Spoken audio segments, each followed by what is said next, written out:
pagi.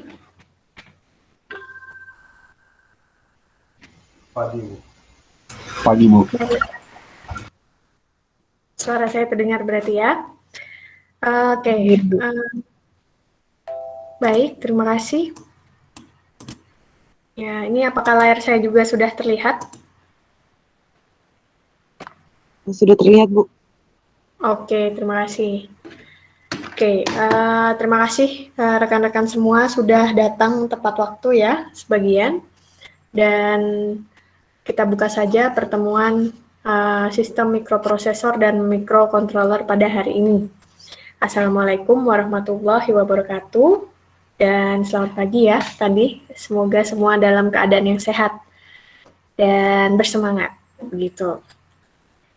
Baik, pada kesempatan kali ini kita akan membahas tentang antarmuka, interface dari mikroprosesor dengan device, yang mana device itu ada yang analog dan digital. Dan untuk bisa menggabungkan atau mengkoneksikan device-device tersebut kepada mikroprosesor tentu perlu interface. Interface itu apa? Interface sebenarnya ya hanya perantara agar device bisa terhubung dengan mikroprosesor. Dan untuk mikroprosesor bisa membaca device analog atau digital, makanya perlu yang namanya ADC atau DAC sebagai antarmukanya nanti. Dan antarmukanya itu lebih kepada koneksi wiringnya, koneksi secara pengkabelannya antara mikroprosesor dengan device-device-nya. Ya, kira-kira itu gambarannya. Mari kita lanjutkan ya. Oh ya, jangan lupa untuk tugas kelompoknya kan kemarin sudah dipresentasikan dan sudah dapat masukan ya. Jadi tolong bisa dielaborate, bisa diimprove apa yang kurang dan bagaimana sih sistemnya itu jadi seamless nantinya. Gitu. Itu aja sih untuk reminder ya. Jadi jangan ditinggalkan yang kemarin tapi terus diimprove agar nanti di final project-nya jadi lebih baik. Oke, di sini kita masuk ke analog to digital ataupun digital to analog converter. Jadi kenapa kita butuh data converter, ya ADC atau DAC tadi? Karena sebenarnya kita memang untuk bisa mengakses ya data-data dari device analog ataupun digital tadi perlu yang namanya digital processing and storage ya. Dan bukan hanya diproses tapi kalau bisa datanya juga harus disimpan. Nah, penyimpanannya itu bisa jadi penyimpanan physical quantities, kuantitas fisik. Bisa jadi suara, suhu, tekanan, dan nantinya physical quantities ini ya agar bisa disimpan dan diproses tentu harus dibantu oleh digital elektronika digital ya. Dan tunggu sebentar, saya ganti pointernya dulu. Nah, di sini apa sih yang menjadi feature dari pengaplikasian digital electronics dalam data processing? Dan apa saja yang kemudahan yang bisa diberikan gitu ya dari pengaplikasian digital electronics dalam data processing ataupun data storage itu begini. Teknologi dari digital electronic itu lebih murah dan lebih baik bila dibandingkan dengan pemrosesan analog. Terus untuk penyimpanannya juga itu lebih mudah dan lebih terpercaya begitu ya. Dan proses transfer ataupun prosesnya jadi lebih mudah seperti itu. Ini banyak mengulang kata mudah ya. Dan dengan menggunakan digital elektronik sebenarnya pemrosesan data kita tuh less noise, jadi kurang gangguan dari luar seperti itu. Tapi tentu digital elektroniknya nggak hanya langsung pakai komparator terus beres, tapi tentu ya harus koneksikan dengan misalnya kapasitor sebagai filternya, seperti itu, untuk menghilangkan noise-nya. Nah, dengan digital electronics itu juga kita bisa gampang memproses datanya karena ada bantuan software. Sehingga apa? Sehingga pemrosesan datanya bisa terus mengikuti perkembangan zaman asal softwarenya di-upgrade. Dan kita jadi lebih mudah dalam mengintegrasikan semua fungsi yang ada. Misalnya ternyata di proses sistem mikroprosesor kita kayak yang kalian berikan kemarin ya, itu tidak hanya satu input kan, kita bisa dengan mudah mengkoneksikan beberapa input untuk bisa untuk bisa membangun satu proses yang utuh, begitu. Jadi itu tadi pesan saya juga ya terkait tugas besar. Idenya mungkin sederhana, tapi bagaimana membuatnya menjadi suatu proses yang utuh dan seamless, gitu. Dan tentu ada tujuannya, ya, ada manfaat yang bisa diberikan. Baik, itu kira-kiranya ya kenapa kita butuh data converter, karena kita perlu mengolah data fisik menjadi data digital, gitu, ataupun sebaliknya. Dan bukan hanya mengolah, tetapi kita juga perlu menyimpan data-data tersebut. Oke, sampai di sini suara saya terdengar ya, masih ya? Terdengar, Bu. Oke. Sibuk. Siap. Oke, kita lanjut. Nah, sinyal itu ada dua kan, analog dan digital. Dimana kalau data fisik kita tahu sinyalnya ya begini, naik turun ya. Ada yang kadang periodenya nggak jelas, maksudnya periodenya nggak jelas itu at some point di sini 1-4. Tapi ternyata di next step-nya dia 4-9, beda 1 gitu kan ya, unit waktunya. Dan itu tidak masalah karena memang ini data fisik, tergantung dari parameter apa yang dibandingkan ataupun yang diamati begitu ya. Dan kalau kita lihat ini sinyal analog, ya, apa yang diperhatikan? Sinyal analog itu sifatnya kontinu. Lihat, di setiap titik 1-2, 2-3, sampai 9 ada nilainya. Dan bukan hanya di step 1 ke 2 ya, tapi kalau dilihat ini 1,1, 1,2, sampai 2,9, itu juga ada nilainya. Jadi datanya lengkap dan kontinu. Dan terkait besaran, di sini sangat bergantung dari physical parameter apa yang sedang diamati kan. Nah, kalau di sini contohnya tegangan. Jadi ini data tegangan terhadap waktu yang diamati secara real time, continue, gitu ya. Nah, ini adalah sinyal analog. Nah, bagaimana kita bisa mengolah sinyal analog ini di sistem mikroprosesor kita?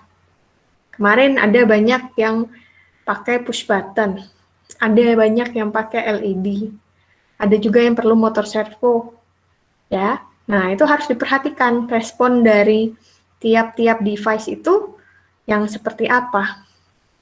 Kalau saya tanya, push button, apakah seperti ini sinyalnya? Beda, Bu. Beda. Bagaimana dengan servo? Servo mungkin seperti ini kan? Tapi bukan tegangan. Bisa jadi di sini adalah sudut. Betul tidak? Ya, nanti dipikirkan ya. Nah, kalau betul tadi rekan kalian ya, kalau push button atau mungkin LED yang maksudnya yang sebagai indikator, ya tidak bekerja secara kontinus kan, tapi tergantung fungsinya tadi, dia hanya on atau off.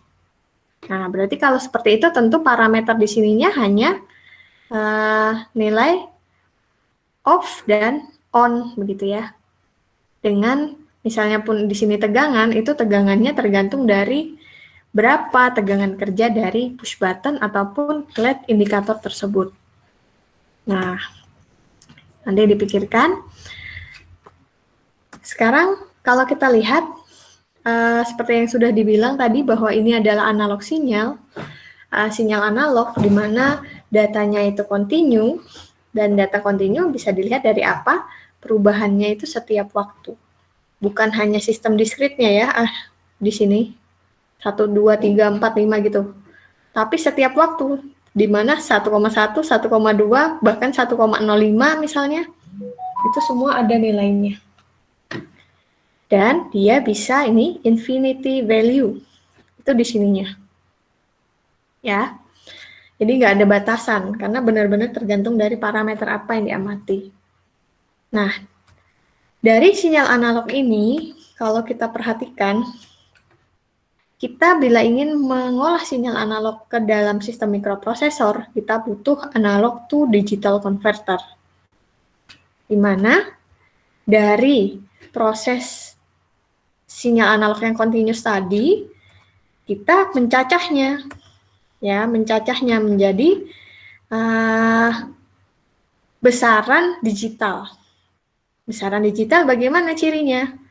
Bahwa nilainya hanyalah binary, gitu kan, 0101, dan tergantung berapa banyak bit pembacaan ADC-nya. Nah, kalau di sini contohnya apa?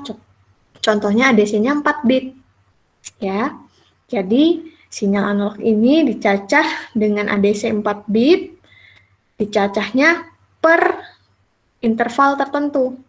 Nah, kalau ini contohnya di tiap 1, 2, 3, 4, 5, 6, sampai 9 nanti.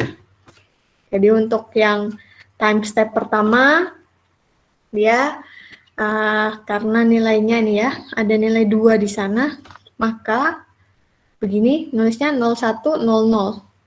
Ini harusnya kebalik ya, harusnya dari belakang ke depan kan biasanya ya, tapi ini dari depan ke belakang, jadi ya kita sama-sama paham saja. Nah, di sini kalau yang 9 nilainya 1001 ya.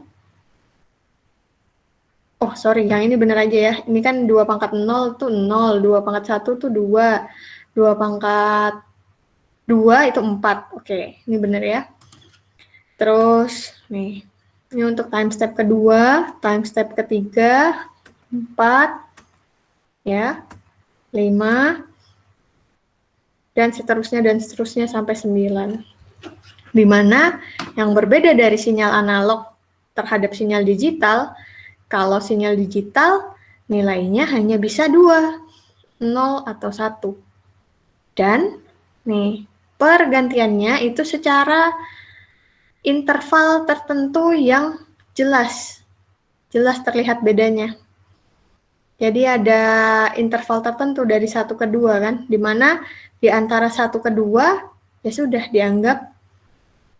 dianggap sama dengan kondisi misalnya di sini. Misalnya di antara ini ya nggak dianggap gitu.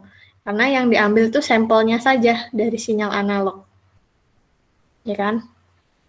Nah, sekarang pertanyaannya, kalau dari sinyal digital dikembalikan ke sinyal analog, menurut kalian, akankah hasilnya sama dengan yang pertama, sesmooth ini, atau tidak? Ada bisa menjawab?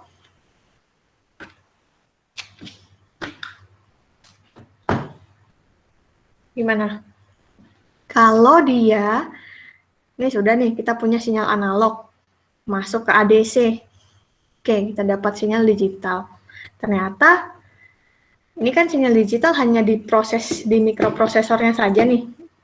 Untuk bisa memberikan aksi setelahnya kepada device analog, ya outputnya nanti harus menjadi sinyal analog lagi. Harus dikembalikan dengan DAC lagi kan? Nah, menurut kalian nih, dari hasil ini, akankah hasil dari DAC-nya nanti sesmooth sinyal yang awalnya? Pertanyaan saya jelas ya. Kalau bingung, silakan ditanyakan. Yuk, ada yang bisa membantu? Izin menjawab, Bu. Bu. Oke, ada 2 ya. Siapa nih? Rizky. Mungkin siapa? Kak Budi dulu. Oke. Ya, Bu. Silakan. Nama Ahmad Budi Mulya, NIM 04161003. Kalau menurut saya, Bu, kalau dikembalikan ke analog lagi tergantung sampel bitrate-nya, Bu. Semakin tinggi bitrate-nya, semakin bagus hasil analognya. Contohnya mungkin kayak audio kan ada beda-beda berapa bitrate-nya. Semakin tinggi resolusinya, semakin smooth hasil analognya, Bu. Seperti itu, Bu. Terima kasih. Baik, terima kasih Ahmad Budi Mulya. Silakan, tadi siapa? Silakan disampaikan pendapatnya. Nah, jadi Bu, sama kayak Kak Budi tadi, masalah bitrate. Siapa ini, Rashid kah? Iya, Bu. Oke. Baik, betul. Ahmad Budi, benar jawaban dari Ahmad Budi Mulya ya. Tergantung dari bitrate-nya. Berarti kalau saya pakainya ADC 4 bit nih. Saya kembalikan ke sinyal analog. Hasilnya akan sesmooth atau tidak? Jawabannya kan itu pertanyaannya ya. Tergantung bitrate-nya. Nah, menurut kalian hasilnya akan seperti apa? Sesmooth ini atau tidak? Jadi jawabannya hanya yes or no ini.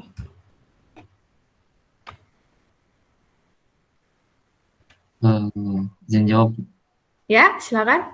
Karena tadi ADC-nya menggunakan yang 4 bit dan sinyal analognya yang juga saya lihat dari gambar itu juga 4 bit. Maka jawabannya iya, Bu. Akan sesmooth itu. Iya. Ada yang ingin menyanggah? Terima kasih.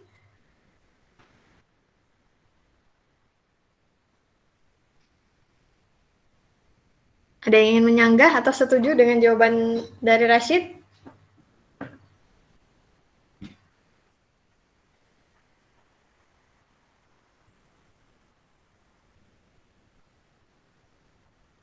Gimana?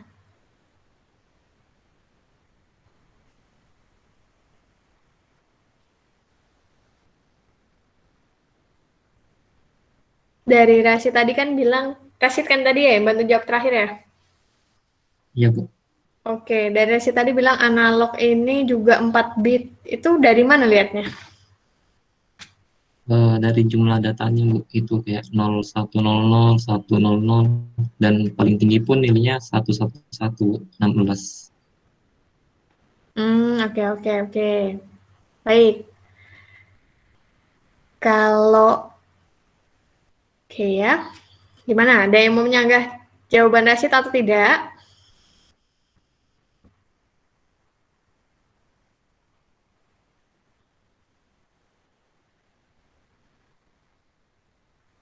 Baik, tidak berlama-lama ya. Oke.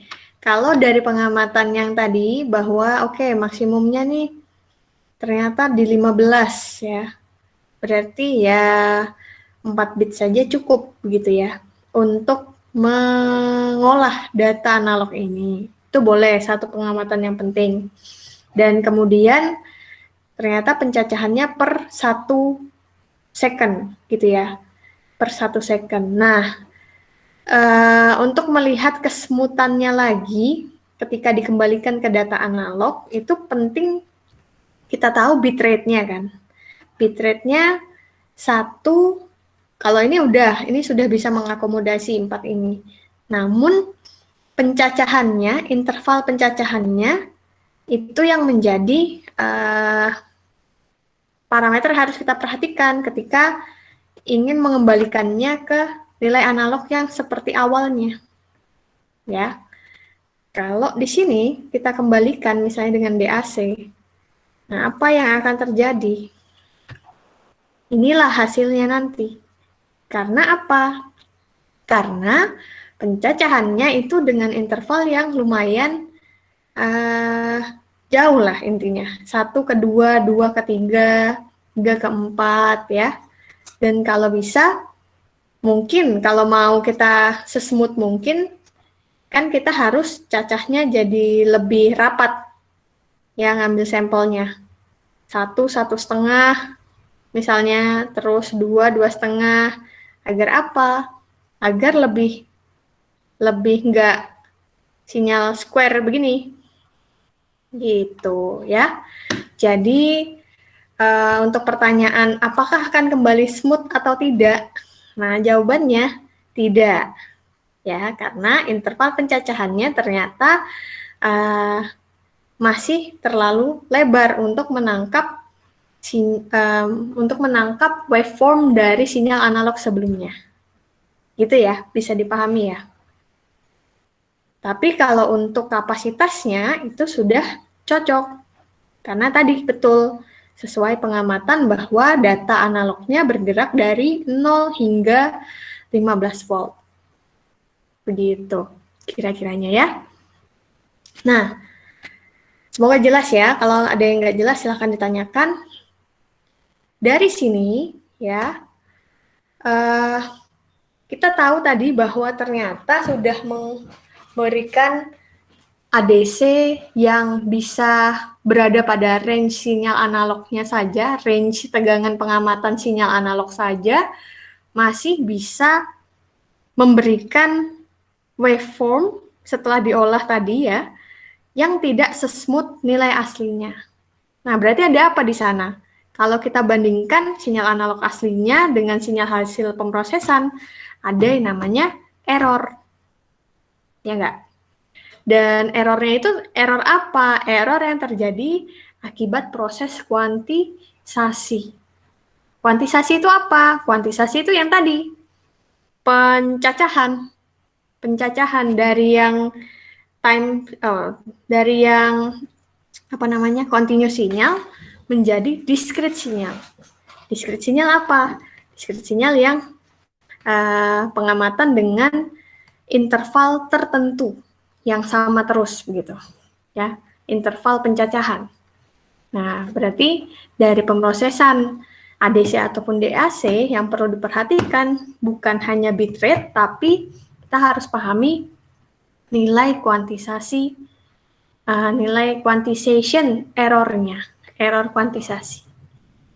Nih ya, error kuantisasi itu apa? Error kuantisasi adalah perbedaan antara nilai asli dengan nilai yang sudah terkuantisasi dari sinyal analog. Dan hal ini ya pasti akan terjadi gitu. Nggak mungkin tidak terelakkan gitu bahasa Indonesianya kayaknya ya. Tidak terelakkan. Pasti akan terjadi karena ada resolusi dari ADC ini yang seperti sudah disinggung oleh Ahmad ya. Dan magnitude dari error kuantisasi ini tentu setiap berhubungan dengan nilai samplingnya, berhubungan dengan periode samplingnya, yang dimana bisa bergerak dari nilai 0 hingga setengah dari nilai LSB-nya. Ya. Dan 0 sampai nilai LSB-nya itu gimana? Ya di sini nih. Karena kalau sinyal digital ya bergerak dari 0 ya sampai berapa bit maksimumnya, sedangkan pada sinyal analog bisa jadi sinyal analognya ini tidak bergerak dari nilai 0. Nah, jadi perlu diperhatikan. Tentu kalau sinyal analognya mungkin sudah dinormalisasi nanti bisa lebih mendekat dengan nilai 0 ya. Nah, tapi kalau sudah dinormalisasi, nilainya hanya bergerak dari 0 sampai 1. Nah, itu perlu diperhatikan juga. Dan ini, error kuantisasi itu bisa dimodelkan sebagai apa? Noise. Jadi sebagai noise di sana. Ini contohnya, kalau tadi kita punya sinyal analog yang bergerak dari 0 sampai 15 ya, dan dia awalnya di 4 misalnya begitu. Dan ketika dikuantisasi, nilainya menjadi 5 volt di sini. Dan ada kuantisasi error 5 dikurang dengan 4,9. Jadinya 0,1 volt.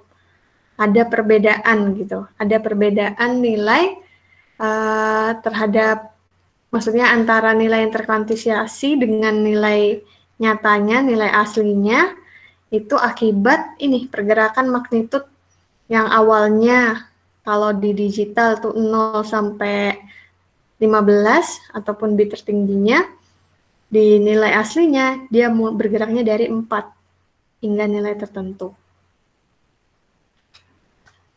Itu kira-kiranya. Nah, quantization error sangat juga bergantung tadi, sudah tahu kita tergantung dengan sampling frekuensinya, atau tadi ya rate tertentu, bit rate untuk mencacah sinyal analog tersebut. Dan ada kondisi low sampling rate, ya, undersampling, sehingga apa? Ini seperti yang kita sebut tadi bahwa kalau sampling rate-nya rendah, tentu hasil akhirnya ketika sinyal analog diproses ADC kembali ke DAC, dia tidak akan bisa menyerupai sinyal aslinya. Nah, berbeda dengan high sampling rate. Kalau sampling rate-nya tinggi, ya, seperti tadi, bukan di 1, 2, 3, 4, 5, tapi mungkin 0,5, 1, 1,5, 2, atau lebih kecil lagi, 1,25, 1,5, 1,75, sampai 2, misalnya gitu ya. Nah, kalau kita pakai high sampling rate, tentu bisa represent analog signalnya dengan baik. Tapi kita jadi butuh apa? Butuh bitrate yang lebih tinggi. Jadi yang dipakai bukan yang 4 tadi, tapi harus lebih tinggi. Bisa jadi 2 kalinya, 8 gitu. Ya. Dan sehingga apa? Sehingga tentu karena tadi pemrosesan data itu sangat penting, bukan hanya mengolahnya, tapi bagaimana bisa menyimpan datanya kan? Nah, perlu diperhatikan itu. Sehingga efek dari high sampling rate itu ada di storage space dan processing time-nya. Jadi lebih tinggi. Nah, a signal can be reproduced from digital sample if the sampling rate is higher than twice. Nih, sampling rate-nya higher than twice the highest frequency component of the signal. Nah, jadi diperhatikan untuk bisa mendapatkan sinyal yang baik dari hasil pengolahan digital, kita harus perhatikan bahwa sampling rate-nya itu 2 kalinya, ya, lebih tinggi dari 2 kalinya dari sinyal aslinya. Nah, ini contohnya di sampling rate untuk telepon, audio CD, recording studio, nilai-nilai frekuensi sinyalnya itu berapa? Ini kira-kiranya ya, untuk telepon 4 kHz, untuk audio CD 44,1 kHz, recording studio itu 88,2 kHz. Berarti kalau kita mengolah data-datanya, sampling rate-nya harus memperhatikan nilai ini. Ya, dengan rumusan yang ini, higher than twice dari nilai ini. Nah, kemudian, ini untuk digital to analog converter. Suara saya masih terdengar ya?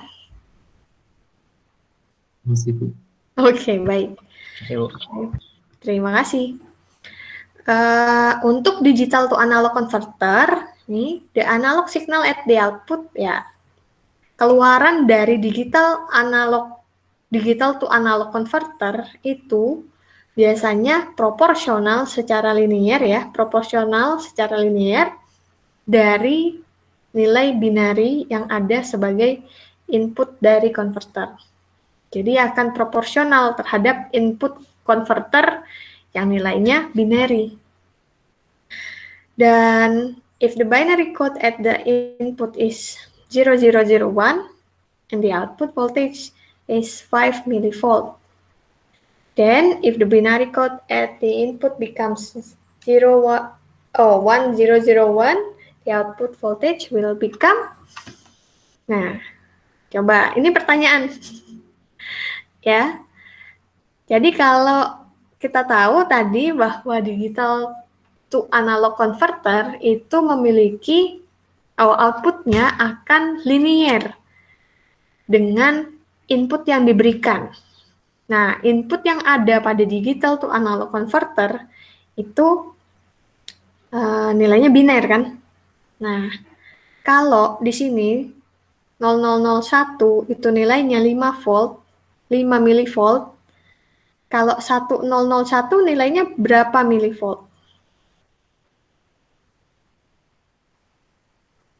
Coba, ini ada pertanyaan ya, dipikirkan. 2 pangkat 0, 2 pangkat 1, 2 pangkat 2, 2 pangkat 3 ya. Ini 2 pangkat 0 itu berapa? 1 ya. 1, 2, di 4, tabel sudah ada jawabannya, Bu. betul. Di tabel kan sudah ada jawabannya nih. Berarti jawabannya 1001 adalah 45, Bu. nih kan, 45 milivolt. Betul. Jadi, kita lihat ini ya, respon dari di DAC itu adalah linear. Kalau di awal ada 5 volt ya, kita tinggal lihat kondisi yang ada di bit pembacaannya itu berapa nilai digitalnya, dikalikan saja dengan nilai satuannya. Kan gitu ya. Jadi ini pengaruhnya ada di resolusi. Gitu. Jadi nanti pembacaan 1 bitnya itu nilainya berapa. Nah, berarti kita harus perhatikan nanti di sininya range untuk sinyal analognya itu berapa nilai fisiknya. Entah itu tegangan, entah itu yang audio tadi ya, atau suhu. Nah, berapa range-nya? Range-nya itu yang dibagi dengan bit yang digunakan untuk membaca. Nah, setelah dibagi seperti itu, maka nanti 1 bitnya represent nilai tertentu. Dan untuk penambahan jumlah bit, ya tinggal multiplication aja ya, sehingga nanti responnya adalah linearly proportional. Nah, nih ada pertanyaan selanjutnya. Jika digital to analog converter has 4 digital input, punya input digital 4. Kemudian analog signalnya at the output can have 1 out of bla bla bla value. Nah, ini berapa? Kalau ada 4 berarti ya 1 dari total binary dari 14 ini. Dari 14, dari 4. 4 kalau 2 pangkat ini 2-nya ini dipangkatkan 2 sampai pangkat 3 gitu, berapa totalnya ya? Berarti antara 15 atau 16. Nanti jawabannya di sini.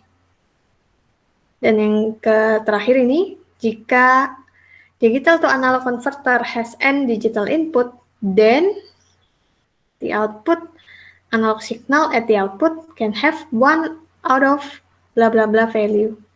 Kalau 4 berarti nilai outputnya nanti berapa? Nih. Kalau n ya berarti 2 pangkat n value. Ya, jadi ini untuk mengetahui kapasitas bit dari DAC. Gampang sekali, asal kita sudah tahu bit dari pembacaannya itu nanti berapa, kita tentukan kan, atau kita lihat sistem mikroprosesor kita, di sana ada berapa, ada 4 kah atau 7. Biasanya kan ada yang 4 bit atau 8 bit gitu ya. Nah, berarti nanti jumlah pencacahan pembacaannya ya disesuaikan dengan rumusan 2 pangkat N tadi. Kalau 4 ya 2 pangkat 4 berarti 16.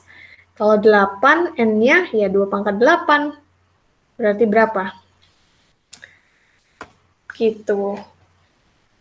Begitu ya kira-kiranya. Nah, sekarang untuk data converters, entah itu ADC, DAC, mereka punya karakteristik tertentu. Karakteristik tertentu di sini. Dimana karakteristiknya bisa kita lihat dari 4 poin. Ada berapa number of digital lines. Ini pengaruhnya ada di bitnya. Terus ada microprocessor compatibility-nya. Ini ada pengaruhnya di kondisi yang bisa membaca, menulis, nih ya, dan mengontrol dari sinyal-sinyal yang diolah. Dan ini ada polarity-nya, tentu harus diperhatikan. Dia ini penggunaan untuk polar bipolarnya terkait dengan apa? Terkait dengan pembacaannya ya. Kalau polar berarti hanya ada satu nilai positif. Kalau bipolar dia bisa nilai positif atau negatif. Dan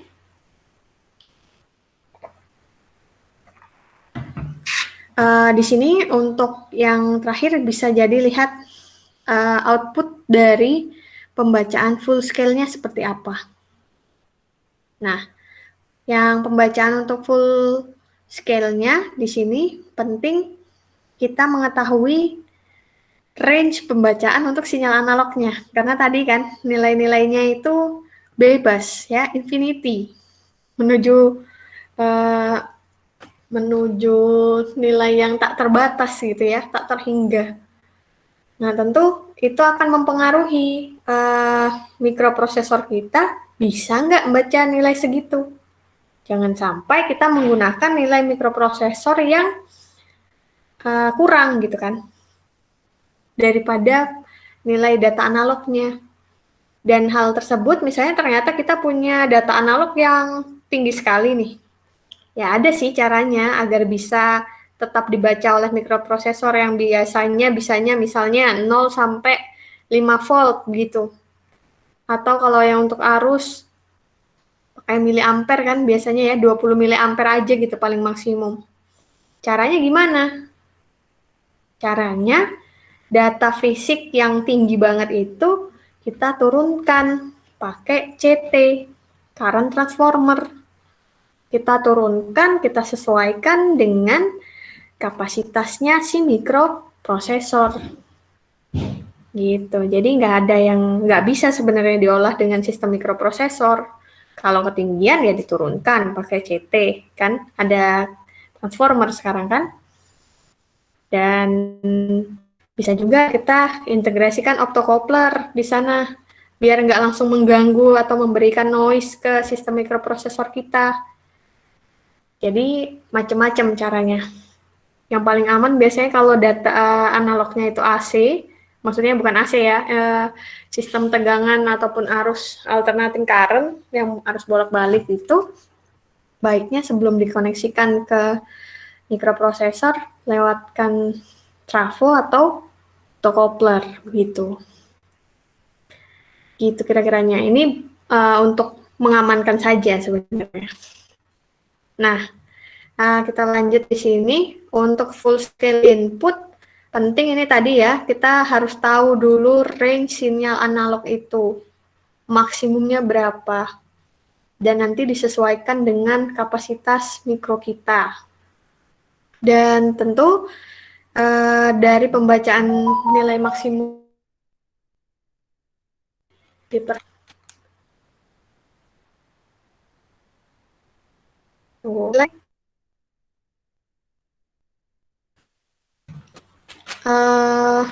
ini pembacaannya ya.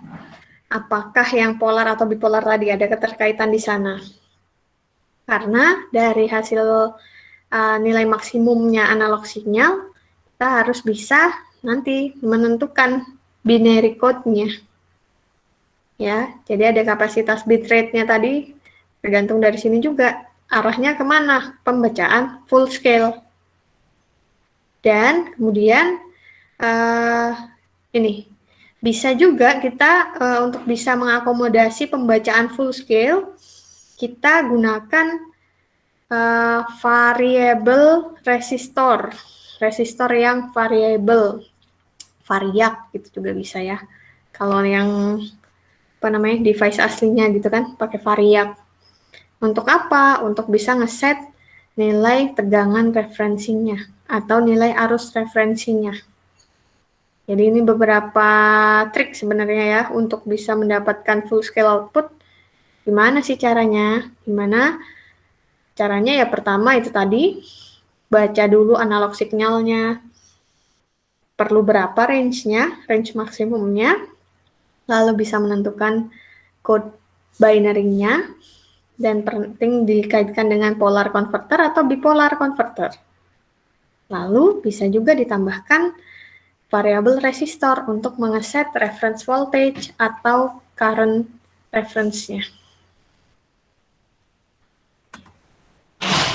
Nah, ini adalah karakteristik tambahannya dari data converter.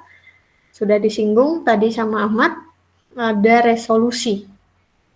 Ada resolusi, ada conversion time, ada settling time. Untuk resolusi di sini, ini sangat bergantung dari tegangan analog, ya, tegangan analog yang dikonversikan menjadi binary code-nya. Nah, jadi gimana caranya? Nanti itu satu LSB, satu bit di list significant bit ya, itu akan represent berapa sinyal tegangan analog gitu. Jadi satu bitnya merepresentasikan berapa sinyal analog. Dan tentu ini bergantung dengan kondisi pembacaan full scale-nya tadi. Dan ini contohnya ya, kalau kita ternyata punya full scale voltage-nya dari 8 bit digital to analog converter itu 2,55 volt. Nah, kalau ditanya resolusinya berapa? Nah, kita tinggal lihat full scale-nya ini dibagikan dengan kapasitas bit pembacaan digital to analog converter dikurang 1. Ini karena biar yang nolnya itu nggak kebaca gitu ya. Dan di sana hasilnya adalah seperti ini. Jadinya 1 LSB itu merepresentasikan 10 milivolt. Jadi gampang ya kalau ada soal nanti 8 bit terus ini full scale-nya nih. Ya udah, cara nyarinya pakai rumus yang ini. Biar tahu resolusi pembacaan dari DAC-nya. Nah, untuk conversion time di sini, ini adalah waktu yang waktu yang digunakan untuk konverter bisa memulai proses konversinya. Nah, ini jadi berlaku juga untuk ADC ataupun DAC di sana, di mana kecepatan reaksi dari si konverter ini untuk bisa memulai proses pemrosesan sinyalnya. Dan ini untuk beberapa tipe ADC dia time-nya ini udah ditentukan di awal, tapi ada juga untuk yang beberapa pengesetan itu tuh hanya tergantung terhadap sinyal analog tertentu begitu. Oke, ini untuk conversion time. Jadi untuk bisa merespon tentu tidak secara instan, ada waktu tertentu. Makanya nanti bisa jadi ada time delay di sana. Kalau kalian program, kok hasilnya pembacaannya ini kayak nggak stabil ya. Nah, salah satu caranya bisa aja coba dikasih time delay. 5 milisecond ke 10 milisecond atau 1 second kalau memang masih boleh ya, tidak mengganggu keseluruhan proses agar pembacaannya jadi stabil, karena ternyata memang tipe konverter untuk pencacahan itu perlu waktu gitu untuk bisa memulai kerjanya. Nah, sekarang untuk yang settling time di sini ini adalah waktu yang diperlukan dari sinyal analog pada output dari konverter untuk bisa mencapai 10% dari nominal value. Jadi, output yang dikeluarkan pun ya itu perlu waktu juga gitu, respon time ya, settling time. Dan untuk mencapai dari 0 hingga 1 atau dari low ke high begitu, ternyata perlu waktu, dan ini namanya settling time, karena di awal-awal pasti ada namanya transient kan, kondisi steady state-nya di sini. Nah, kadang nanti kalau kalian sudah mulai TA, arahnya ke kontrol, ya perlu diperhatikan ini. Gimana sih caranya membuat proses itu yang settling time-nya tidak terlalu lama untuk menuju kondisi yang steady state. Gitu kira-kiranya. Nah, itu tadi yang beberapa karakteristik ya yang perlu diperhatikan, ada 7. Ada 7 ya, bisa nanti ditelaah sendiri. Sekarang kita masuk ke programming example.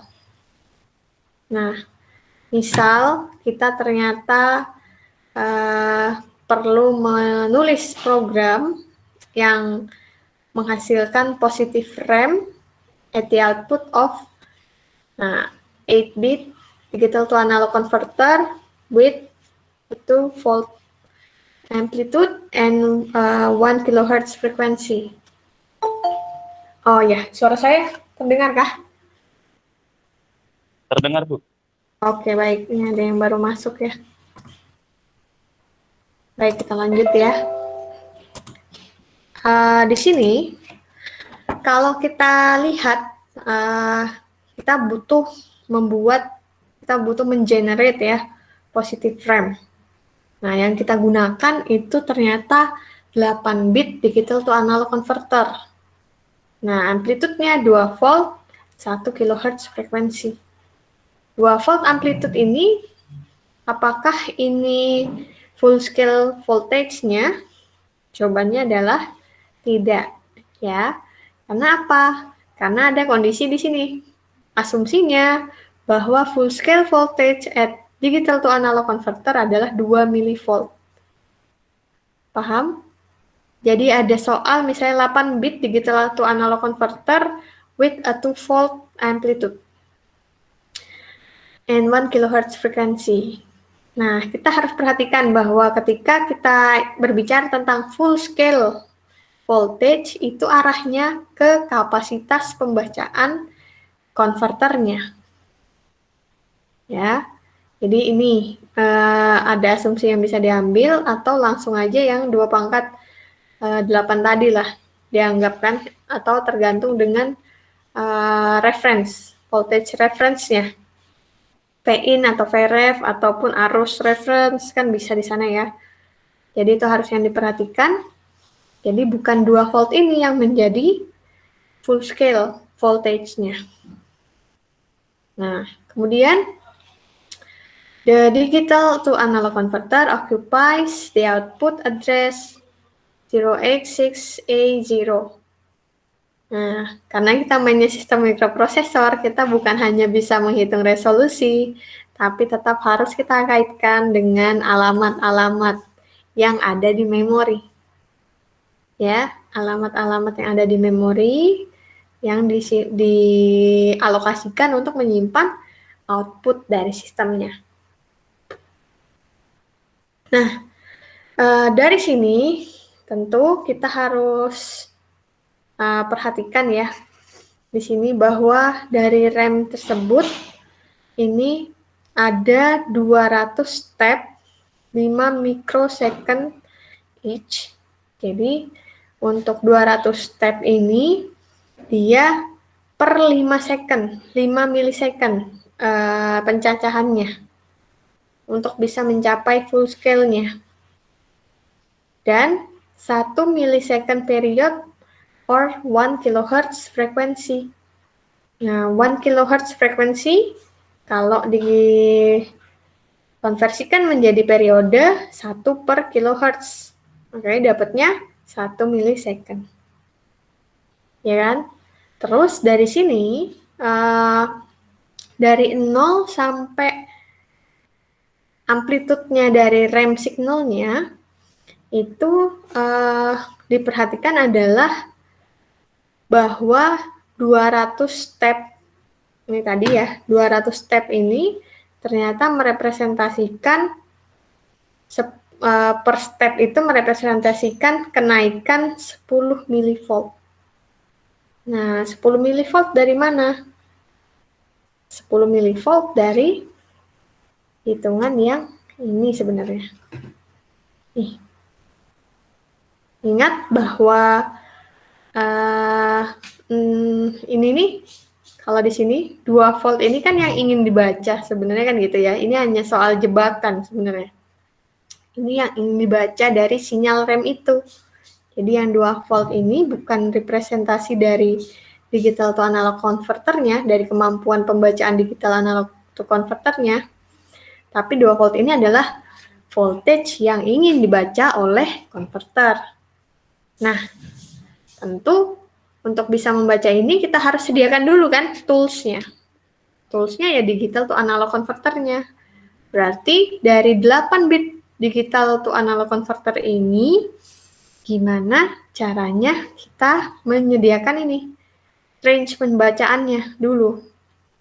Jadi 1 bitnya nanti merepresentasikan pencacahan berapa periodenya, dan 1 bit ini merepresentasikan berapa kenaikan tegangan pembacaannya yang 10 milivolt ini. Nah, dari sana baru kita bisa lihat apakah 2 volt ini berada pada range pembacaan itu. Ya, gitu ya kira-kiranya. Jadi, kalau dilihat ini sekilas kita bingung kan pastinya ya. 10 milivolt ini dari mana? 1 milisecond ini dari mana?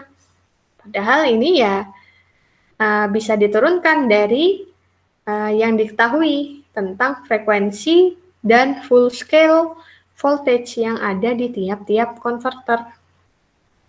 Nah, jadi itu yang perlu diperhatikan sebelum DAC ini digunakan untuk membaca sinyal analog tertentu. Sinyal analognya oke, kita harus tahu maksimum pembacaannya berapa. Ya kan? Dari sana baru kita perhatikan kapasitas dari digital to analog converternya berapa. Dan bisa dilihat step-stepnya itu, 1 step pencacahannya itu periodenya berapa dari frekuensinya.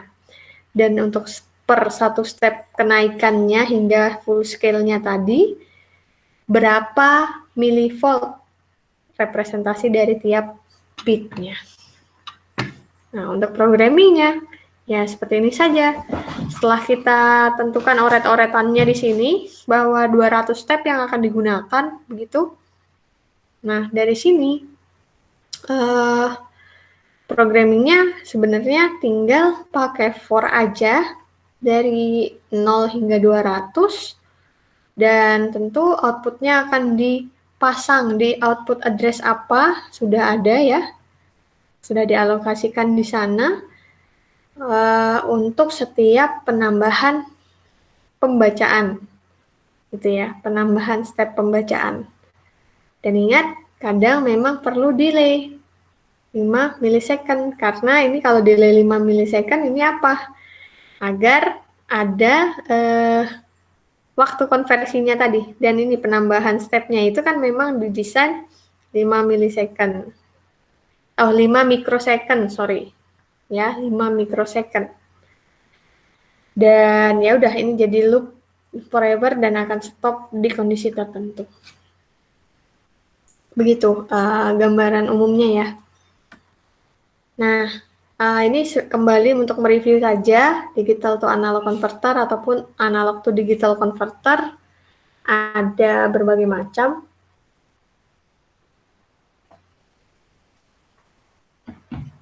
Di sini dilihat kalau DAC ada 2 ya, biasanya voltage divider ataupun R/2R ladder.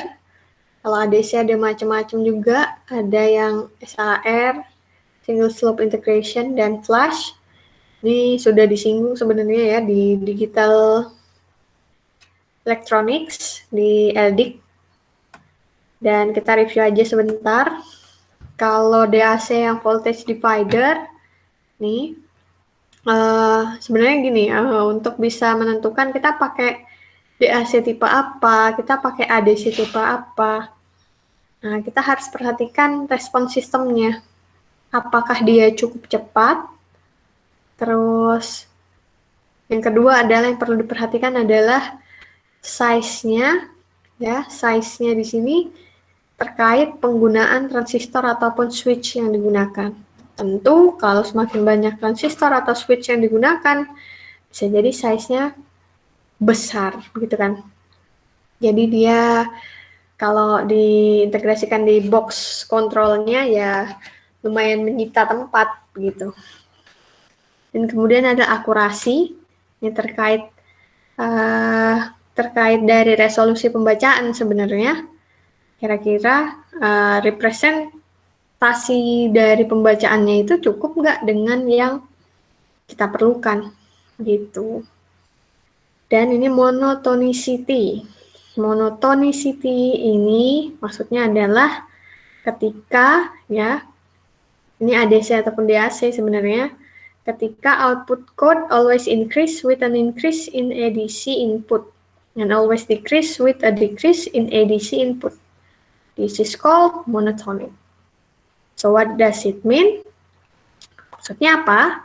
Monotonicity yang baik adalah ketika input berubah, output ikut berubah. Ketika output ataupun di DAC pun, ketika input berubah, outputnya berubah. Jadi, monotonicity ini baik atau tidak? Jika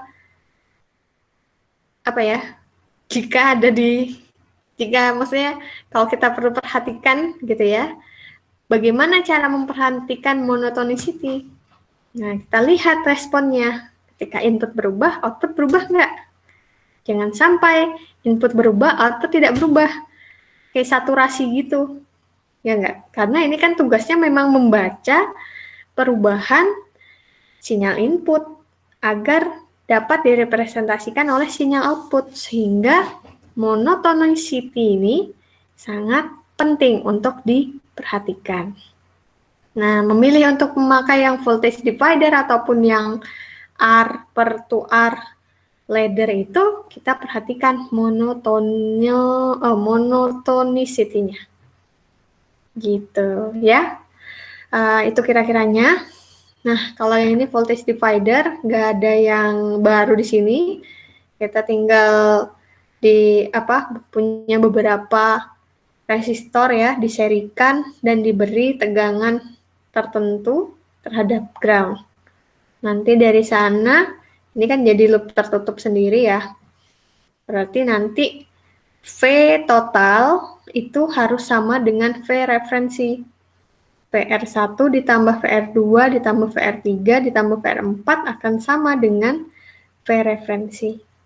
Sehingga kalau yang di sini pembacaannya, dia ini nilai terkecilnya kan. Karena hanya R1. Nah, ini penambahan R1 dan R2 tentu lebih besar daripada, lebih kecil daripada VRF, tapi lebih besar dari VR1, dan seterusnya.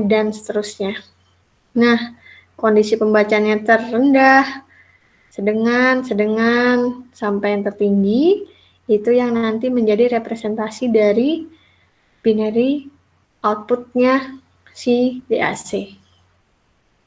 Gitu kira-kiranya. Dan ini untuk R per to R ladder. Ya, kalau di sini memang resistornya lebih banyak, tapi pembacaannya jadi lebih akurat harusnya. Karena ada pembagi ini, R per 2R ini. Kalau yang di sini kan outputnya jadinya ya tergantung besaran dari resistornya kan ya. Kalau resistornya dibuat sama, ya tentu VRF dibagi 4 resistor ini, maka pembacaannya akan bergerak resolusinya dari 1/4R misalnya, ini 2/4R, 2R per 4R gitu ya, 2/4, 3/4, 4/4. Jadi kalau dibilang samplingnya jadi lebih kecil. Nah, beda kalau yang di sini. Ini kalau dilihat, ini ya, VRF ke ground. Kan begitu. Terus, Nah, VRF di sini, dan untuk yang pergerakannya ini LSB menuju MSB. Nah, berarti kalau yang di sini nanti pembaginya ini ada rumusnya sendiri ya. 1/2R itu untuk masing-masing titik pembacaan di tiap bit DAC-nya. Nah, di sini tentu kalau dilihat size, kalau kita memakai resistor yang sama dari yang tadi, ini akan lebih besar, begitu ya. Tapi kalau dilihat akurasinya, ini akan lebih spesifik gitu, lebih sensitif terhadap perubahan. Dan dan untuk monotonicity juga itu harus diperhatikan perbedaan ataupun perubahan bitnya tadi sesuai nggak, kalau inputnya berubah, outputnya ikut berubah nggak, gitu. Dan dilihat linearitasnya ya. Nah, sekarang ini untuk yang ADC. ADC tadi ada 3 ya, flash converter ataupun yang single tadi, dan yang terakhir apa tuh? Successive approximation, SAR. Nah, kalau di sini dilihat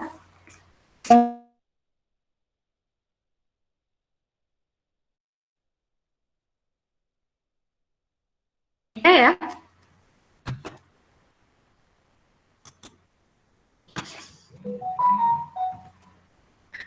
Halo? Oh, terdengar ya?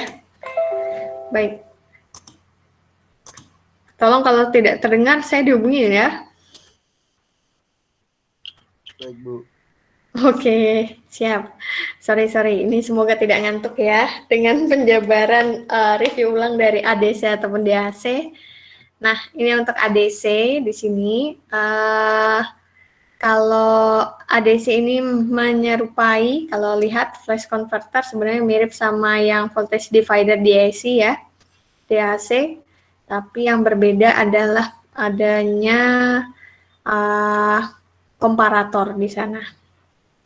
Dan dari komparator baru masuk ke encoder untuk mendapatkan output. Nah, kalau di sini yang bisa diperhatikan adalah kita harus tentukan VRF-nya berapa, ya kan? Dan misalnya VRF dianggap 4 nih, 4 volt. Kalau ada 4 equal resistor, R-nya ini nilainya sama, ya perubahannya akan menjadi ini 1 volt. Jadi kayak per resistor akan 1 volt, mirip sama voltage divider tadi. Dan komparatornya di sini kalau dilihat hasil pembacaan dari voltage divider yang ada di sini dimasukkan ke nilai komparator yang negatif. Agar apa? Ketika komparator ini mengolah, jadi ada V-in di sana, V-in nilainya positif ya. Mana ini? Ini dia. Nih V-in-nya positif di sana, dan karena V-in positif, kalau yang ini kan masuknya ke negatif, selama pembacaannya yang di positif lebih besar dari yang negatif, dia akan mengeluarkan nilai tertentu. Gitu. Jadi ini pun seperti itu, sini seperti itu, dan lalu diolah oleh priority encoder untuk mendapatkan hasilnya. Gitu kira-kiranya ya. Dan ini untuk yang single slope integration. Single slope integration di sini ada V-in, VCC, ya, ada ground dan kapasitor. Baru dia masuk ke komparator. Nah, perlu diperhatikan komparatornya ini yang V-in-nya ada di negatif dan VCC-nya yang ada di positif. Berarti apa? Berarti pembacaannya adalah gimana V-in yang nilainya negatif nanti karena masuk di komparator yang negatif dibandingkan dengan VCC. Kalau pembacaannya lebih dari, ini kan kebalik ya. Kalau pembacaannya V-in lebih rendah, tentu nanti akan mengeluarkan output tertentu yang diolah oleh counter. dengan clock tertentu. Nah, conversion may take several milliseconds. Good differential linearity. It means ini dari segi proporsional linearity-nya itu bagus dibandingkan dengan yang dua tadi. Tapi kembali lagi tergantung dari apa kebagusan linearity-nya. Precision-nya ini tergantung dari berapa besar kapasitor yang menyimpan di sini, berapa arus yang mengalir dari VCC, dan berapa clock pembacaan bit counter. Nah, kalau yang tadi kan kelihatan ya, bit pembacaannya tergantung banyak komparatornya, gitu ya. Kalau dari sini tergantung dari banyak bit yang digunakan di counter ini dan penentuan clock-nya. Dan yang ini yang terakhir adalah ADC yang Successive Approximation, SAR. Di sana input analog yang masuk, entah itu nanti di track atau di hold. Di hold itu gimana? Di hold ya tidak diproses dulu gitu ya. Lalu dimasukkan sebagai tegangan input dari komparator positif. Dan dari sini untuk komparator negatifnya ini adalah dapat inputannya dari DAC. Nah, dari DAC pembacaannya ya dikembalikan dari berapa banyak bitnya tergantung dengan referensi yang kita pasang. Dan ini ada pembacaan untuk registernya juga sesuai end bitnya berapa. Lalu nanti ada logic yang digunakan di sana, successive approximation. Ini detailnya ada di LDIC, dibuka aja. Dan dari sana nanti digital data out itu bisa dikondisikan mau serial atau paralel. Nah, kalau di sini karena kita lihat bloknya saja ini panjang sekali ya. Ada kondisi pembacaan analog, terus ada harus masuk ke DAC, ada penentuan referensi ataupun ada penyimpanan di register dan logiknya. Tentu dari segi computation time itu tidaklah secepat ADC yang flash ataupun yang single slope integration tadi. Ya, jadi ketika kita butuh proses ADC yang biasa-biasa aja kecepatannya, bolehlah pakai yang SAR. Tapi kalau butuh yang cepat, mending pakai yang flash ADC tadi.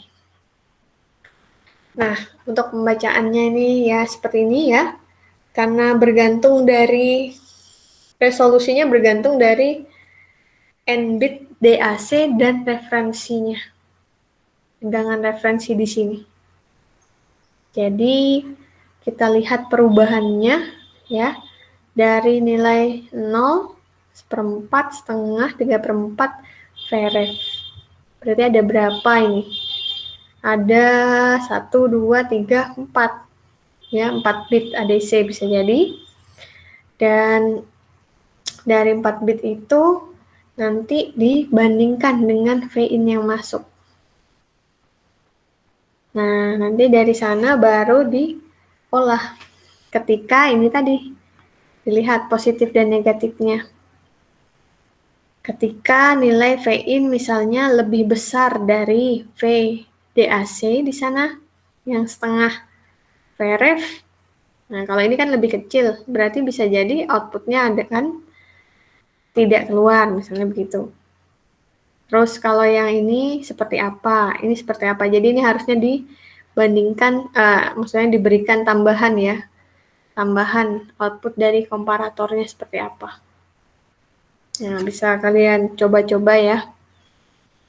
Nah, sekarang ketika kita tahu tadi bahwa ada proses konversi yang tidak akan pernah bersih dari kuantisasi ya, error kuantisasi. Nah, di sini kita lihat bahwa respon ADC itu beragam. Dan untuk kondisi idealnya kan akan seperti ini ya. bahwa dia akan berada di kondisi yang rising edge-nya di sini. Nah, ketika ada perubahan secara drastis, di sanalah pembacaan ADC mengeluarkan outputnya. Jadi yang seperti ini untuk sampai ke full scale-nya. Padahal pada kenyataannya yang kita baca itu bukan hanya di ujungnya ketika dia ada kondisi instan perubahannya, tapi ketika sudah di shift, sudah digeser di setengah interval pembacaan dari konverternya. Nah, proses ini juga jadinya nanti harus diperhatikan karena mempengaruhi error yang ada gitu ya, error kuantisasi yang ada. Sehingga kalau dilihat ini untuk yang ADC response type, ini khusus yang ADC, analog to digital converter. Jadi dari yang sinyal analog jadi sinyal digital tadi, itu ada beberapa respon yang bisa kita telaah bersama. Yang pertama adalah responnya itu linear atau non-linear. Nah, kalau yang linear tentu pembacaan tentang saya rasa tentang yang operatur, yang begitu ya, yang tegangan, yang udah jelas gitulah range minimum ataupun maksimumnya. Tapi kadang respon ADC ini perlu yang memperhatikan respon non-linear ya, karena kalau di telekomunikasi suara manusia biasanya abstrak kan, abstrak banget dan tidak ada nilai maksimum yang jelas gitu. Mungkin di periode tertentu nilai maksimumnya sekian, di periode lainnya lebih tinggi dari yang sekian, dan di periode lainnya lebih rendah dari yang sedengan tadi, misalnya gitu.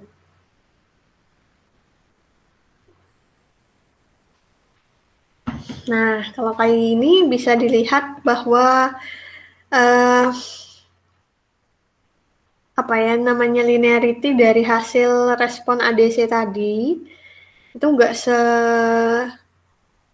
kalau kita nanti membaca data misalnya buat TA, kan kalau kalian menggunakan ADC tentu respon dari ADC dalam membaca satu blok tertentu itu harus diperhatikan, diambil misalnya nilainya untuk mengecek monotonicity-nya tadi, bahwa kalau responnya kalau diberi input rendah, outputnya juga harus rendah, itu dicatat, dinaikkan lagi output inputnya sekian gitu ya, dilihat lagi outputnya sekian, terus sampai pembacaan full scale-nya itu harus dicatat. Dari sana kita bisa melihat kurvanya, apakah dia linear ya, kurang lebih linear, ini yang ini nih, kurang lebih kan linear ya, garis lurus gitu, atau dia non-linear, ada kondisi tertentu dia bergeser dari nilai linearnya gitu, baru dia kembali dan di sininya berubah geser lagi, tidak sesuai dengan nilai linearnya. Apakah hal itu biasa? Jawabannya adalah biasa saja. Dan apa yang perlu diperhatikan? Sehingga nanti dari sini pengamatannya adalah pembacaan ADC kita itu punya plus minus error. Nah, kurang lebihnya berapa? Nah, dari situ yang bisa diukur nilainya berapa.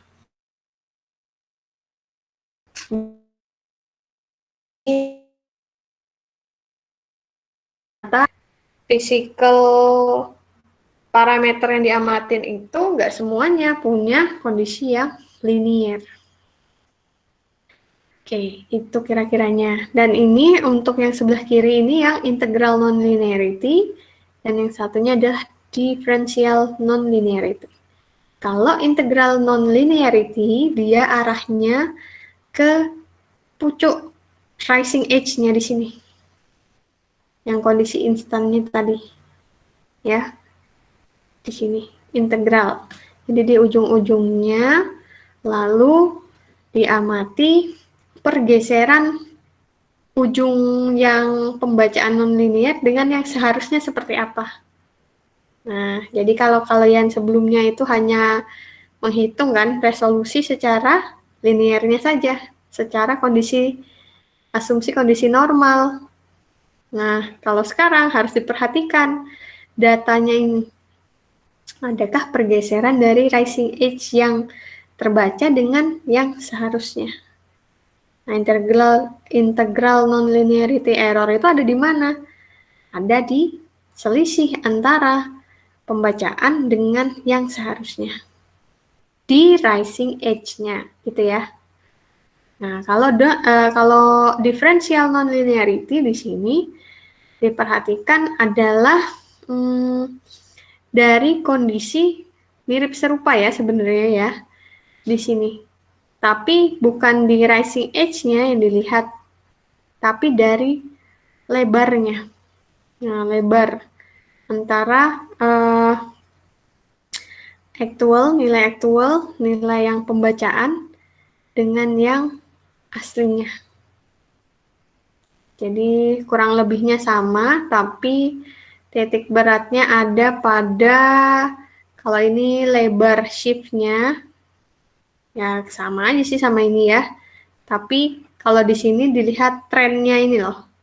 Lebih dilihat trennya, kalau yang di differential nonlinearity cukup dilihat shift-nya saja. Gitu kira-kiranya. Dan selain differential nonlinearity ataupun yang integral nonlinearity, perlu diperhatikan ini, offset error. Offset error itu apa? Offset error adalah error yang terjadi pada setiap titik pembacaan. Errornya bagaimana? Errornya bisa jadi semuanya nilainya lebih daripada nilai yang seharusnya atau kurang dari nilai yang seharusnya, tapi berlaku untuk setiap titik pembacaan. Jadi ada pergeseran yang nyata gitu ya, sama gitu antara nilai aktual dengan pembacaan. Nilai aktual ya pembacaan ya. Nilai pembacaan dengan nilai yang perhitungan gitu. Dan kondisinya itu sama.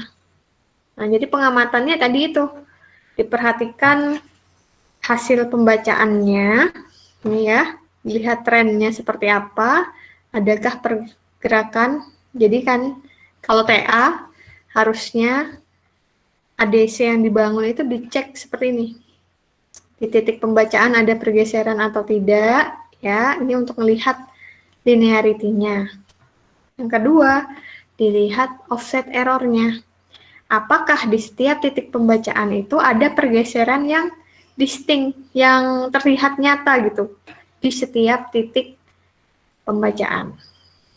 Ya. Nah, ini bisa shift-nya bisa ke kiri, bisa ke kanan tadi seperti saya bilang. Dan somehow ini kadang ada memang yang digeser setengah LSB shift. Karena aslinya mungkin dia itu pembacanya ada di sini. Misalnya nih, mulainya di 1 dan ini kita anggap 0 ya. Kadang gitu aktualnya kan di 1, tapi karena kita pinginnya itu pembacaannya mulai dari 0. Gimana tuh caranya? Ya intentionally ini bisa digeser biar jadi di 0. Tapi yang digeser bukan cuma yang pertama ya, tapi untuk semuanya. Jadi digeser bersamaan. Seret gitu, maju. Itu boleh ya. Jadi untuk menghindari offset error. Yang penting ditulis di asumsinya. Dan ini selain offset error, perlu diperhatikan lagi adalah full scale error. Full scale error ini dilihatnya dari mana? Jadi errornya itu terjadi akibat adanya perbedaan antara ideal code transition to the highest output code. Jadi yang titik yang harus diperhatikan adalah nilai maksimumnya. Nih, maksimumnya di sini dilihat ada nggak perubahan di nilai maksimum dengan yang kondisi sebenarnya gitu. Ya, jadi diperhatikan kondisi idealnya berapa, outputnya pembacaan berapa.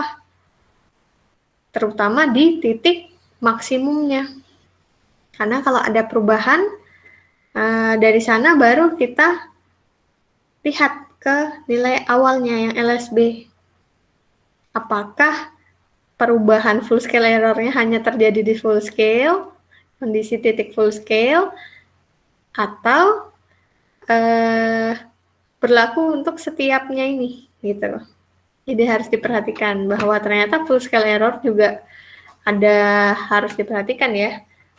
Jadi pembacaan ADC plus minus berapa persen itu ada banyak komponen yang mempengaruhinya, entah itu full scale error ataupun yang offset error tadi. Kayak gitu ya. Nah, sekarang how can we interface our data converter? Gimana caranya interfacing converter kita dengan converter kita yang ini ya, DAC ataupun ADC tadi dengan mikroprosesornya. Nah, interface itu apa? Interface ya sebenarnya adalah gimana wiring diagramnya ketika ingin mengkoneksikan konverter dengan mikroprosesor. Ya. Jadi bagaimana wiring diagramnya itu terkait apa? Terkait alokasi port yang akan digunakan. Sesuai tidak dengan port yang akan digunakan oleh mikroprosesor. Ya. Terus dari segi pembacaan, ternyata harus dikoneksikan semua. Ya, agar sama-sama bisa membaca data atau ini menulis data gitu ya. Ini untuk kontrolnya. Dan bagaimana penambahan resistor-resistor yang terkait pembacaan dari konverternya. Dan setelah ini dikoneksikan dengan baik, tentu jangan lupa memberikan terminal tegangan outputnya. Gitu ya. Jadi interface di sini maksudnya apa? Interface ya bagaimana antar mukanya, koneksi antara mikroprosesor dengan data konverternya sampai ke terminal outputnya. Nah, kalau ini contohnya kita pakai 808 sistem. Dan pakai DAC-nya 8 bit. Maaf ya, hari ini saya sambil minum. Soalnya lagi kurang enak badan gitu. Nah, kalian juga ya, kalau mau minum, minum aja. Nggak apa-apa. Dan oke, kita mulai ya. Jadi kalau di sini pakainya mikroprosesor 8088 sistem, di mana dalam mikroprosesor ini kita lihat aja ya, pura-pura tahu gitu, sudah baca datasheet-nya, DAC yang port untuk ADC ataupun DAC itu ada 8 bit. Nah, kalau ini port-port untuk pengolahan datanya. Nah, ini untuk read, ini I/O. Nah, di sini tentu karena sistem mikroprosesornya dia pakai 8 bit ya, dipakailah DAC yang 8 bit. Tapi kadang bisa juga kita cuma mau memfungsikan 4 bit aja karena DAC-nya punyanya 4 bit. Ya berarti di sini 0, 1, 2, 3 saja yang dipakai. 4, 5, 6, 7-nya nggak perlu. Itu. Tapi maksimum yang bisa digunakan adalah 8 bit saja. Karena mikronya ini cuma punya 8 bit, kan gitu. Dari sana koneksinya seperti ini. Saya rasa ini kalau buka datasheet ya, kalian bisa mengkoneksikannya, dibaca aja bahwa perlu diperhatikan ya kesesuaian antara tiap port dengan port yang dituju di mikro. Terus mungkin dari segi pengolahan datanya ya, kita gunakan port apa saja. Nah, itu nanti ada di kontrol sistemnya ini, ataupun counter ya nih. Dan untuk proses write-nya seperti ini, dan biasanya bukan cuma DAC yang dikasih V-in reference ini ya, ini kan karena sederhana aja. Dari sini juga dikasih reference kan biasanya, VCC-nya dikasih berapa, V-inputnya berapa, begitu. Dan jangan lupa dikoneksikan ke ground juga. Nah, dari sini tentu ini penentuan V referensi di sini bergantung dari jenis DAC apa yang digunakan, ya kan? Kita mau pakai yang 5 volt juga kah, atau 12 volt, kan begitu. Biasanya ini tegangan DC ya. Nah, penentuan ini juga tergantung dari kalau kita pakai DAC-nya yang sudah jadi, maksudnya yang udah ada modulnya, ya dibacalah datasheet-nya. Ya perlu resistor berapa dan Vin berapa. Tapi kalau belum, ya kita harus kondisikan sendiri. Kita pakainya yang tadi itu ya, blok-bloknya yang pakai resistor sendiri disusun-susun gitu. Cuma tentu dari segi space, hal tersebut tidak efisien begitu. Makanya enaknya ya pakai modul, tinggal diencep, jadi deh gitu ya. Ya, kira-kira ini. Kemudian, gimana sih cara kita menjudge hasil dari DAC? Jawabannya adalah resolusi dari DAC tersebut. Nah, resolusi tadi adalah suatu fungsi dari nilai biner si input. Jadi, resolusi tergantung dari nilai binary si input. Bisa jadi 8, 10, atau 12 pin resolusinya ya. Jadi tergantung nilai bitnya. Dan the number of analog output levels is equal to 2 power n. 2 power n. Where n is the number of data input. Ya, ini sih mirip sama yang tadi ya. Kita tentukanlah DAC-nya yang mau digunakan berapa bit. If it is 8 input, ya berarti bisa ada 256 level of output. Bergeraknya dari kondisi state 1, 2, 3, 4, sampai 256. Atau 0 sampai 255. Kalau 12 input, ya 2 pangkat 12. 16 input, 2 pangkat 16. Kan gitu ya. Nah, tinggal cari di pasaran. Ada nggak DAC 8 input itu apa sih tipe-tipenya? Kalau ternyata perlunya 12 atau 16, tipe-tipenya apa? Ya, itu carinya di yang available di pasaran seperti apa. Dan ini contoh buat yang MC1480 DAC atau namanya DAC 808. Jadi kalau pakai DAC yang 808 atau yang ini ya, ini digital inputs dikonversikan menjadi arus dan lalu dikoneksikan ke resistor. Dan dari sini baru bisa dari arus outputnya itu baru deh dikonversikan jadi tegangan. Nah, pertanyaannya adalah gimana cara arus menjadi tegangan? Gampang, tambahkan saja resistor. Kan gitu ya. Ini tadi. Ya, saya cuma mengulang-ulang ya. Karena ini salah satu yang harus diperhatikan ya.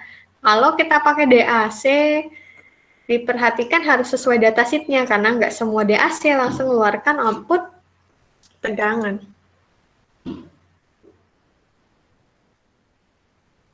Kalau ini contohnya arus. Berarti kalau untuk jadi tegangan, misalnya pembacaan mikronya pengennya tegangan, lebih gampang gitu, ya dikasih resistor. Biar nanti outputnya ada di sisi positif dan negatifnya resistor, jadi dapatnya pembacaan tegangan. Nah, ini the current provided by Iout is a function of binary numbers. Ya, ini tadi ya. Jadi, kalaupun dia outputnya arus, tetap aja akan ada penambahan resolusi dari yang terendah ke yang tertinggi tergantung dari jumlah bilangan biner dari input. Nah, ini biasanya ada 2 mA, bisa 20 mA juga. Saya kalau itu pakai ATmega ya.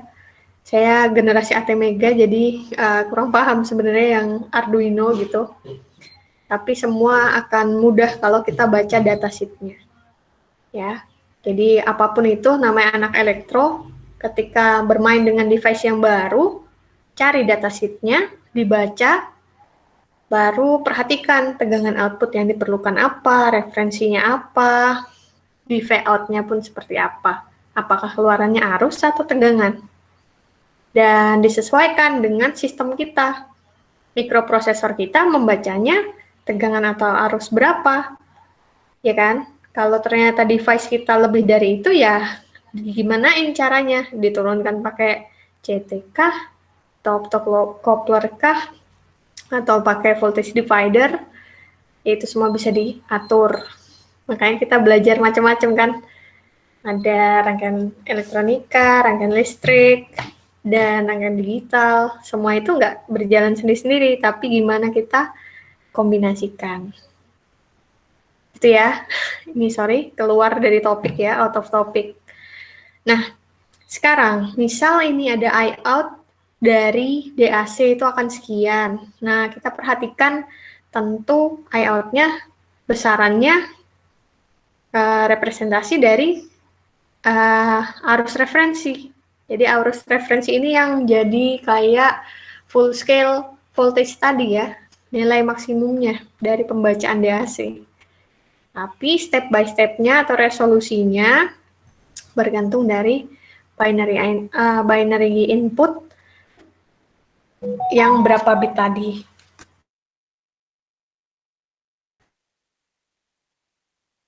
Oke. Semoga suara saya. Nah, di sini kalau ini contoh interface ya, kalau yang pakai MC 1480 to microprocessor through PPI 8255. Jadi mikroprosesornya ada yang ini. Kalau ini adalah DAC-nya gitu. Dan lagi-lagi kembali lagi ke datasheet-nya, buka datasheet-nya untuk tahu pin-pinnya apa saja di sana. Dan setelah tahu pin-pinnya ya kita koneksikan. Bahwa di sini pembacaannya ya dari PA0 sampai PA7 ada 8 bit dan dikoneksikan dengan DAC yang 8 bit juga. Tapi ini dari 8 sampai 0. Nah, dari 8 sampai 0 ini mungkin ini 7 ya. Jadi dari sana dilihat PRF-nya adalah 5 volt. Ya, ada bantuan dari pull up resistor di sini. Pull up. Dan untuk PRF negatif ini 2,5K. Nah, berarti apa? Pembacaan MC1480 ini bipolar atau polar? Jawabannya adalah bipolar. Karena referensinya ada yang positif dan ada yang negatif. Gitu ya. Nah, nanti bisa dicek sendiri apakah bipolar dan bipolar ini bisa berubah bersamaan atau bisa jadi dia itu kayak menyediakan dua feature di sana, tapi hanya satu feature yang mau kita gunakan pun bisa kan. Berarti kita tidak perlu mengakses VRF negatifnya misalnya. Seperti itu kira-kiranya. Dan ini untuk layout-nya. Nah, terus ini untuk yang bila kita ternyata tadi ingin mengkoneksikan yang MC1480 ke PPI 225 tadi ya, 8255 maksud saya.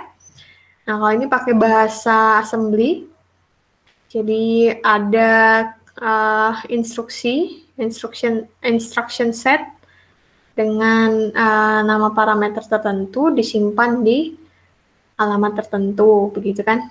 Dan outputnya nanti akan diolah di parameter PCP control gitu, dan disimpan hasilnya di parameter AL ini, variable AL, dan kemudian dari variable AL baru dinolkan, misalnya seperti itu. Dan outputnya ini untuk ini intinya yang diolah adalah di variabel AL-nya, dia bentuknya outputnya akan diolah di variabel ini, tapi akan disimpan di AL. Terus ada increment, bertambah terus karena sesuai dengan step pembacaan dari DAC, lalu di-compute, terus dihitung counternya ya, baru disimpan di sini. Ya, jadi kalau bahasa assembly ini emang kita harus pahami banget sintaksnya ya. Move out, move ini artinya apa, itu increment atau yang ini apa, itu tolong pelajari sendiri ya. Tapi ini untuk bahasa assembly. Ini untuk yang anak-anak komputer silahkan diberi penambahan ilmu sendiri nih, harus cari-cari di luar juga ya, dan baca bukunya gitu. Nah, dan intinya sama nanti bahwa ini kalau dilihat Vmax-nya adalah 9.95 volt ya. Kalau Imax ini tergantung dari nilai tegangan ini, nanti resistor pembacaannya berapa.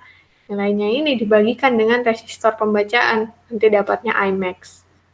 Nah, untuk stepnya, seperti yang tadi sudah disebut, ini tergantung dari frekuensi. Gitu ya, kira-kiranya.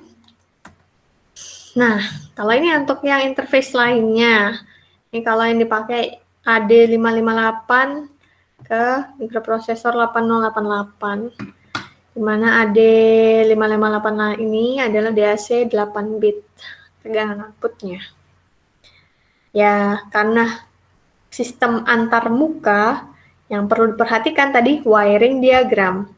Wiring diagram nggak akan bisa kita nge-wiring, nggak bisa kita ngerangkai kalau nggak tahu pin-pinnya, ya kan? Jadi, kalau ngomong interface dari data converter, yang harus tahu dulu adalah pinnya dari peralatan yang akan dipasang. Kalau DAC ini punya berapa pin? Ya nggak? Ada 16 nih ternyata. Tiap pinnya ini fungsinya apa? PRF nanti ditaruh di mana atau VCC, groundingnya di mana, read sama write-nya nanti di mana, misalnya begitu. Dan hal tersebut bisa didapatkan dari apa? Dari datasheet-nya. Nah, sekarang kalau ini untuk interface ADC dan sensor masuk ke PC, begitu ya. Nah, ini untuk ADC yang 558 tadi, dia bisanya cuma untuk membaca. Nah, ini pentingnya, kenapa harus datasheet? Karena setiap ADC, setiap pabrikan ADC ataupun DAC, ada fitur-fitur yang berbeda gitu ya. Ada yang bisa write and read, ada yang cuma bisa write, begitu. Dan ini untuk AD558 saja ya, ini PCC range antara 4,5 volt sampai 16,5 volt. Normalnya 5 volt. Output range itu antara 0 sampai 256 atau 0 sampai 10 volt. Nah, ini perlu diperhatikan. Ini biasanya terkait dengan VCC-nya ya. Kalau 5 bisanya segini mungkin, kalau ini diganti 12 dia bisanya 10. Nah, itu juga perlu diperhatikan di datasheet-nya. Nah, ini untuk perubahannya digital to analog output ya. Karena ini diperhatikannya adalah karena 8 bit, ya nilai biner ini biasanya perlu diganti jadi hexadesimal, baru desimal, outputnya berapa. Nah, ini resolusinya tadi sudah tahu bahwa full scale dibagi dengan 2 pangkat n min 1. Dapatnya nanti per resolusinya, per bit itu nanti membacanya berapa. Gampang ya, hitung-hitungan aja ini. Dan ini untuk interface with data converter.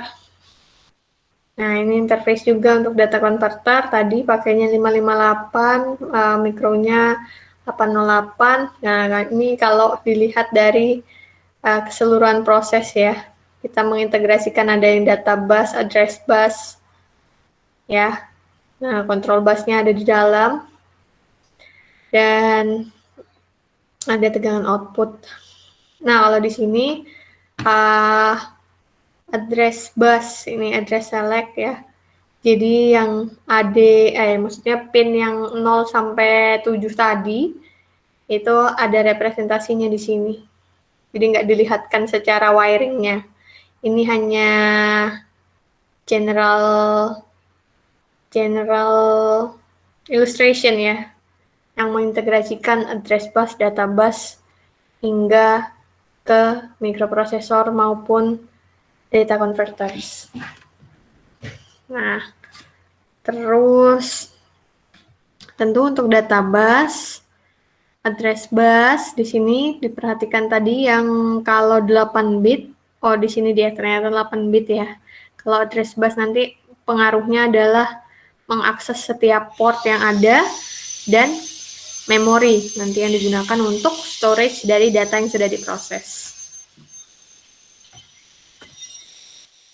Nah, ini kalau untuk ini ya, seperti yang sudah dibilang tadi bahwa bisa jadi setiap mikroprosesor itu dia menyediakan ataupun ADC dan DAC itu menyediakan feature yang di satu produk bisa 2 feature yang ada.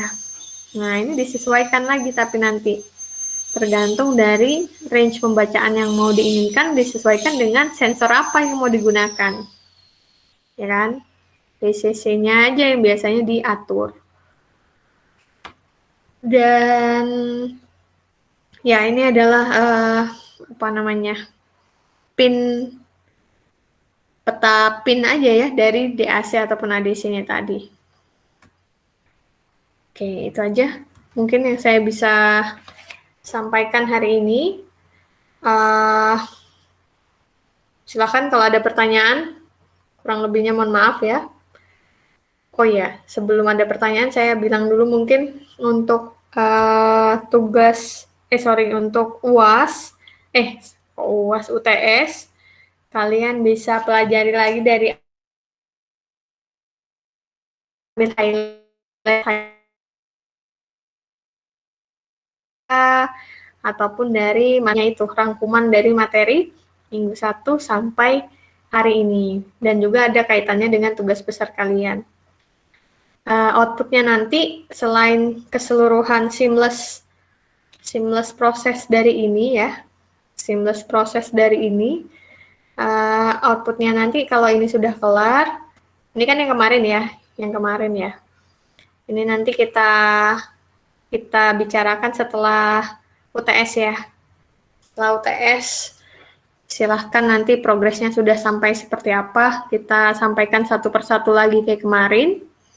Dan nanti arahnya adalah kalian harus bisa menjelaskan, misalnya kalian pakai yang tadi Arduino misalnya, dan ternyata ada DAC, ada sensor tertentu.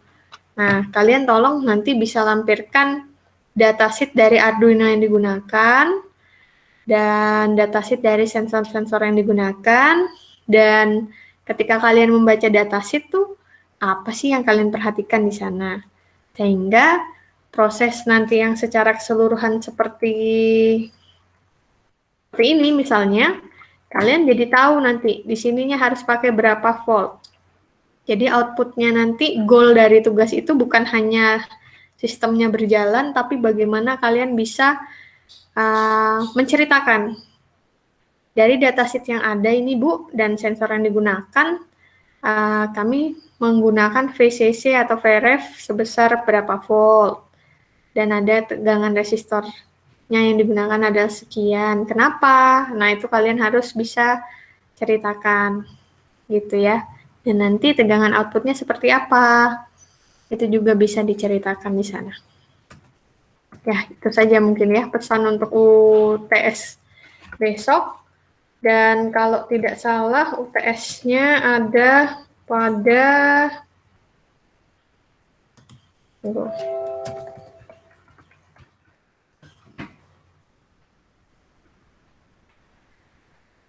nih UTS-nya ya.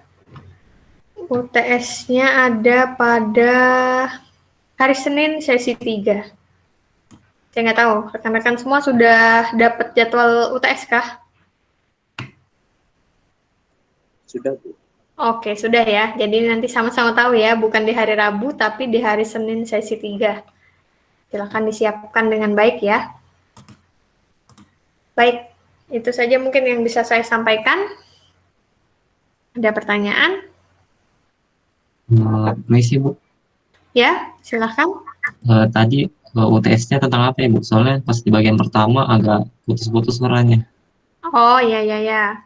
UTS-nya akan tentang rangkuman dari minggu 1 sampai minggu ini. Dan juga terkait dengan yang tugas besar yang kalian sampaikan kemarin. Jadi dibaca lagi aja. Paling Baik. tentang control bus, data bus, address bus gitu ya. Bagaimana menentukan ADC tadi misalnya resolusinya berapa. Gitu paling. Terus kayaknya kita kemarin banyak bahas mikroprosesornya kan ya. Yang blok-bloknya itu. Jadi nanti juga itu paling keluar. Itu aja Rashid. Banyak sama untuk tugas kan kita pakai datasheet gitu ya Bu. Mm-mm. Baru ada di gambar kayak contoh rangkaian rangkaian kayak berapa VRF-nya, terus berapa nanti resistansinya gitu ya Bu. Mm-mm. Nah itu apakah yang digambar itu buat di sensornya aja atau bagaimana Bu? Kalau bisa di keseluruhan langsung aja. Berarti di Arduino-nya juga. Ya, sudah yang udah kegabung dengan Arduino-nya. Jadi nanti gambaran besarnya, sistem keseluruhannya interface dari sensor-sensor ADC dan Arduino itu seperti apa, itu kan bloknya yang secara utuh ditampilkan. Tentu harus dilengkapi dengan datasheet Arduino yang dipakai, sensor 1, 2, 3-nya misalnya, atau LCD display itu datasheetnya seperti apa, gitu. Jadi sehingga dari sana kan kalian bisa nentukan pakai VCC berapa, pakai resistor berapa, biasanya kan ada juga ya di datasheet itu bantuan untuk ngeset nilai resistornya berapa yang harus dipakai gitu. Tapi tenang, ini hanya ilustrasi ya. Kalian kerjakan dulu saja yang tugas kelompok 2. Tugas kelompok 2 yang kemarin. Kalau yang kemarin kan tentang codingnya dulu kan. Flowchart dengan codingnya. Ya enggak? Nanti next-nya kalau kalian sudah tampilkannya itu, kita sama-sama lihat bagian yang keseluruhan diagram yang utuh tadi. Keseluruhan wiring diagram yang utuh. Gitu Rashid. Bisa dipahami? Bisa Bu, terima kasih. Oke, sama-sama. Jadi kita ini kan karena di next-nya nanti di setelah UTS itu intinya lebih ke asistensi gitu ya. Jadi tugas kalian ini kalau bisa nanti setiap minggunya ya harus ada progresnya sesuai itu. Nanti saya bantu arahkan setelah ini kita ngerjain yang ini, kita ngerjain yang ini. Tapi goalnya adalah seperti itu. Gitu kira-kiranya. Oh ya, dan ada tambahan informasi dari Pak Himawan, sebenarnya di lab robotikanya ITK yang lab terpadu, sekarang tuh sudah ada robot humanoid. Nah, rekan-rekan yang sukanya bagian komputer, atau sukanya coding control, begitu ya, mungkin bisa diarahkan ke sana nantinya. Tapi karena saya baru tahu, baru ada juga kan itu robot humanoidnya, jadi nantilah saya singgung sedikit ya di pertemuan setelah UTS gitu. Karena kan kita mengontrol ini bukan hanya dari sistem yang seperti yang tugas besar kalian ya, macam-macam ya, ada yang keamanan saat berkendara, yang seperti itu. Tapi bisa juga di robot kan? Ya enggak? Menarik sekali ya. Tapi nanti saya coba kumpulkan informasinya dan kita sampaikan di kelas ya, di next meeting gitu. Silakan. Ada yang ingin bertanya?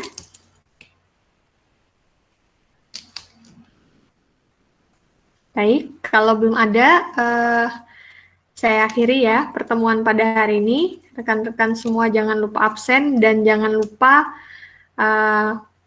UTS kita ini ada di hari Senin sesi 3. Jangan sampai terlambat. Dan silahkan belajar ya dari pertemuan 1 hingga pertemuan hari ini. Dipelajarilah apa saja intinya atau mungkin dari diskusi yang ada begitu silahkan diingat-ingat lagi gitu. Dan untuk recordingnya udah saya pasang loh ya di Moodle, jadi kalau mau dibuka-buka lagi silahkan. Itu saja ya, jangan lupa absen dan sehat-sehat semuanya. Saya tutup. Wassalamualaikum warahmatullahi wabarakatuh. Selamat pagi. Waalaikumsalam. Terima kasih, Bu. Terima kasih, Bu.